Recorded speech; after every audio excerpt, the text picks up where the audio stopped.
So I just wanted to make a quick video on my new belt kit setup. It's a very lightweight, minimalist design.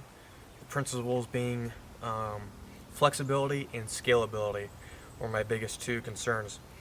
Because of the more variety of situations I'm finding myself in with new training areas and training partners, I realized being flexible and scalable to the mission was more important than just focusing on sustainability in the field. So with that being said, reducing weight has always been a concern of mine. This, I don't know exactly what it weighs to, but it is probably half the weight of the Smersh. It's extremely lightweight. The only downside is it doesn't feel as rigid as the Smersh did, but that's the pros and cons you take from getting a setup like this. I know I've covered it in the LTAC Night Fighter video, but I'm going to go over it again. Very simple setup. It's a Novrich belt with a Novrich strap, Temu triple mag pouch, Glock knife, I forget what they call these. I don't know if it's a taco or a speed pouch, but again, that's airsoft. This is an I Do Gear dump pouch, 2 outdoor research water bottles, a Temu IFAC USMC sustainment pouch as a collapsible dump pouch, padded night vision case, another triple mag pouch.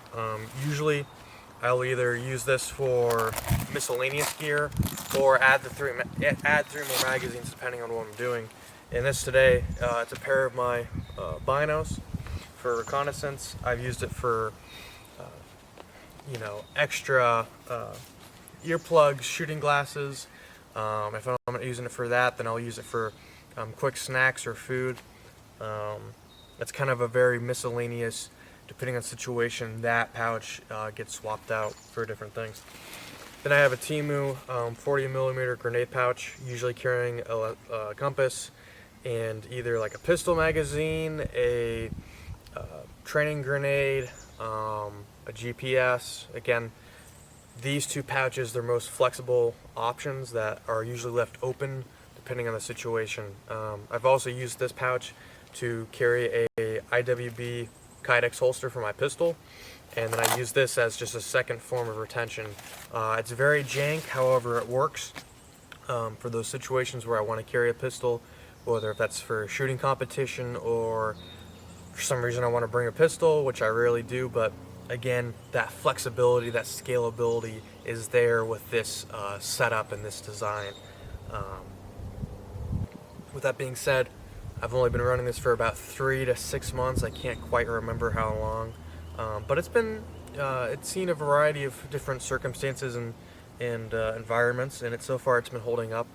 The biggest concerns of mine are the straps are very thin and unsupportive. They like to twist and bind, and it just feels really thin and flimsy, and it's just an uncomfortable strap compared to the very thick, bulky Smersh that could really just give you that padding that was needed to carry that weight.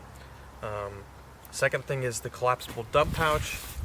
I think I'm going to replace it for a 100-round saw pouch or something a little bit more rigid. I don't like it flapping, especially when you start putting wind in it. It really just likes to flap up against your legs while you're walking. It's very annoying.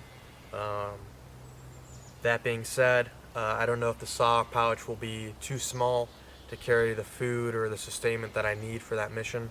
However, I'm starting to get more into day packs and assault packs and bladder bags. I can start carrying some of that sustainment.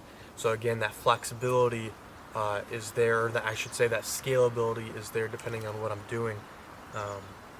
The thin straps though makes it very easy and comfortable to throw a plate carrier over this. So if I'm going from a minimalist or like a recon or a lightweight light fighter setup, but I'm scaling it up towards a full-on war, full-on combat scenario where you're putting those plates on, you're putting more armor on. It's a lot easier to do this, and this basically just becomes another line to just carry ammunition and water while your plate carrier is your main fighting load. Other than that, I have no complaints. Fairly cheap rig. I don't know the exact price, but can't be no more than $200 to $300, which really isn't a lot for the capability and the competency that you get from something like this. I'll probably give you guys another update in 6 months to a year as to what I'm doing then. Again, biggest changes you might see in videos is new straps, or I changed out butt pack. So let me know what you guys think down below, and yeah.